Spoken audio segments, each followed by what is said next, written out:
Este é o outro exemplo, né, para a gente analisar por meio da tabela verdade se eu tenho uma proposição,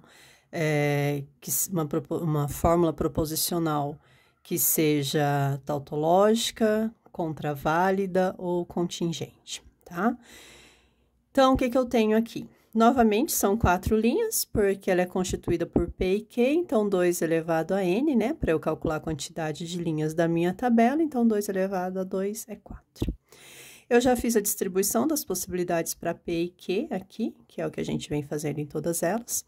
E agora eu vou olhar, então, para a minha proposição. Bom, eu tenho um parênteses aqui, então já sei que isso eu vou resolver separado aqui. E aí, eu tenho uma conjunção, né? Tenho uma conjunção de quem? De P conjunção não Q. Bom, se eu olhar para essa parte aqui, eu não tenho parênteses e eu tenho aqui dois comandos, né? Então, o que eu preciso fazer primeiro, olhando para a ordem de precedência? Primeiro, eu faço a negação. Então, primeiro, eu vou fazer a não Q. Ok? Feita a não Q, eu consigo, então, resolver essa parte P não Q. Ok? E o que eu quero no final, o que é a minha proposição? Eu analiso ela por partes para depois eu, então, fazer a minha conclusão. É isso aqui que eu tenho, que é a minha proposição.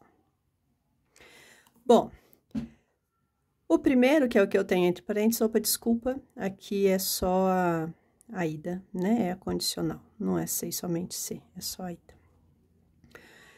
Então, eu vou olhar para a condicional. Se então. O que acontece na condicional? O que ela diz? A condicional diz que essa P implica que ela só será falsa no caso em que P for verdadeiro e o Q for falso. Então, nesse caso, ela é falsa e nos demais ela é verdadeira. A não Q nega o Q. Então, falso, verdadeiro, falso, verdadeiro. Tô negando o Q.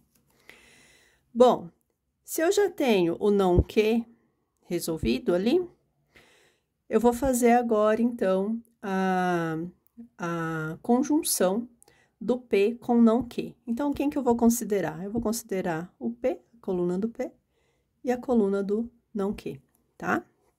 Então, como fica? O que diz a conjunção? A conjunção diz que o valor lógico só será verdadeiro quando ambas forem verdadeiras, né? Quando o valor das proposições forem verdadeiras. Então, vamos ver aqui. Eu estou considerando a primeira coluna do P e a do não Q.